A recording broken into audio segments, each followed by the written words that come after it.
CM Jagan పై దాడి జరిగిన ప్రాంతాన్ని పోలీసులు తమ ఆధీనంలోకి తీసుకుని ఎంక్వైరీ చేస్తున్నారు. అక్కడ పరిస్థితి ఎలా ఉంది, పోలీసులు క్లూస్ ఎలా సేకరిస్తున్నారు, ఈ వివరాలని అటాక్ జరిగిన స్పాట్ నుంచే అందించేందుకు మా ప్రతినిధి క్రాంతి ప్రస్తుతం మనకి లైవ్లోకి అందుబాటులోకి వచ్చారు. క్రాంతి, ప్రస్తుతం అక్కడ సిచ్యువేషన్ ఏంటి, రాత్రి నుంచి ఏం జరిగింది, ప్రస్తుతం పోలీసులు తమ ఆధీనంలోకి ఆ ప్రాంతాన్ని తీసుకున్నారా? డే టైం కాబట్టి ఒకసారి అంబియన్స్ అంతా చూపించే ప్రయత్నం చేయండి. ఎక్కడి నుంచి అటాక్ జరిగిందని అనుమానిస్తున్నారు, సీసీటీవీ ఫుటేజ్కి సంబంధించి మాట్లాడుతున్నారు, ఆ డీటెయిల్స్ ఏమైనా తెలిసాయా?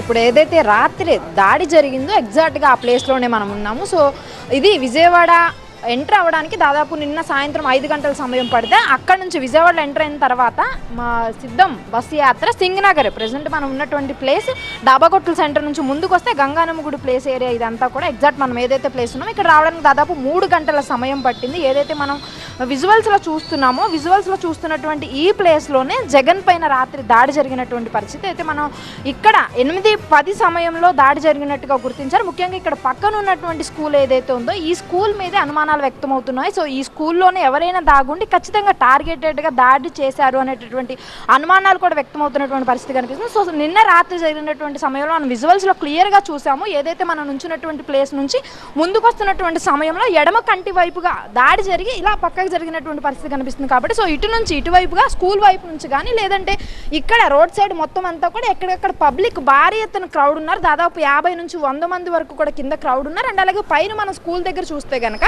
మొత్తం కొన్ని చోట్ల 3-4 డోర్స్ ఓపెన్ అయినటువంటి పరిస్థితి కనిపిస్తుంది. సో క్యాట్ బాల్తో టార్గెటెడ్గా ఒక పదునైనటువంటి రాయితో దాడి చేసినట్టుగా కూడా అనుమానిస్తున్నారు. సో జరిగినటువంటి దాడిలో గాయం మనం చూస్తే కనుక నిన్న గాయం చాలా లోతుగా అయ్యింది, రక్తం కూడా తీవ్ర స్థాయిలో వచ్చినటువంటి పరిస్థితి. పక్కనే ఉన్నటువంటి వెల్లంపల్లి శ్రీనివాస్కి కూడా చిన్నపాటి గాయమైనటువంటి పరిస్థితి. సో మనం గాయమైనటువంటి తీరును చూస్తే కనుక చాలా షార్ప్గా పదునైన ఆయుధంతో దూరం నుంచే అంటే ఒక చిన్నపాటి రాయి పదునుగా ఉన్నటువంటి రాయితో దూరం నుంచే టార్గెటెడ్గా జగన్ పైన కావాలనే దాడి చేసినట్టుగా కూడా క్లియర్గా మనం రాత్రి జరిగినటువంటి దాడి కానీ యాత్ర విజువల్స్ మనం చూస్తే కనుక క్లియర్గా మనకు అర్థమైపోతుంది. సో ఈ ప్లేస్ నుంచే మొత్తం కూడా దాడి జరిగింది.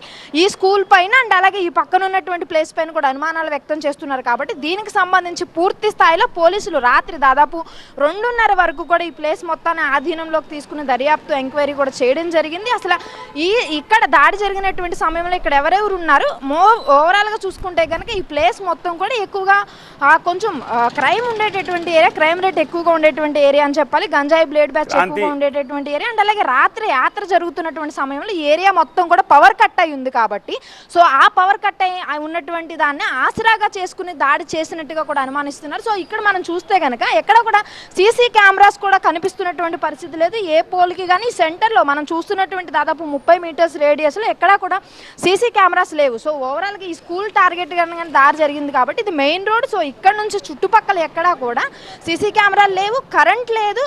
దాదాపు 100 మంది జనం చుట్టూరు గుమిగూడేసి ఉన్నారు. కాబట్టి అసలు దాడి ఎవరు చేశారు అనే దానికి సంబంధించి పోలీసుల దర్యాప్తు కత్తి మీద సాములా మారిందని చెప్పాలి. ఖచ్చితంగా ఇప్పటికే క్రాంతి రాత్రి ఆ టైంలో పవర్ కట్ అయింది. పవర్ కట్ గురించి అక్కడున్న స్థానికులు ఏమైనా అంటున్నారా? ఎప్పుడు కరెంటు కట్ అయ్యింది? అక్కడ జగన్ రావడానికి ముందు అయ్యిందా, జగన్ వచ్చిన తర్వాత జరిగిందా? ఎంతసేపు పవర్ కట్ అయ్యింది? దానికి సంబంధించి అక్కడ ఉన్న వాళ్ళు ఏం చెప్తూ ఉన్నారు?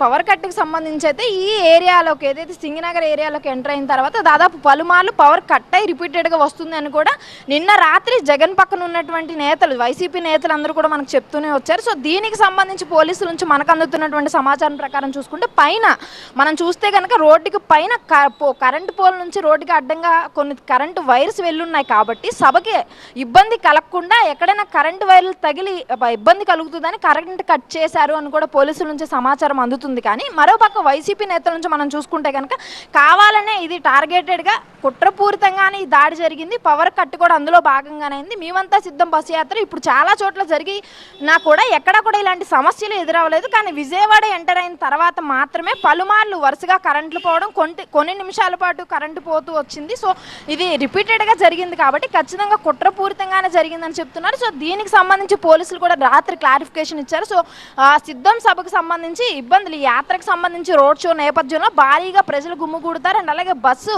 పైన సీఎం జగన్ అభివాదం చేస్తూ వెళ్తున్నారు కాబట్టి ఎక్కడా కూడా ఇబ్బంది కలగకుండా అందులో భాగంగానే పవర్ కట్ అయిందని చెప్తూ వస్తున్నప్పటికీ కూడా దీనిపైన అనుమానాలు వ్యక్తం చేస్తున్నారు వైసీపీ నుంచి కూడా మనం చూస్తూ ఉన్నాము. నిన్న దాడికి సంబంధించి పలువురు నేతలు మన టీవీ 9తోనే మాట్లాడుతూ క్లియర్ గా చెప్పడం జరిగింది, ఇది కుట్రపూరితంగానే జరిగిందని చెప్పి కూడా. సో ఓవరాల్ ఈ ప్లేస్ మొత్తంలో కూడా నిన్న రాత్రి నుంచి పోలీసులు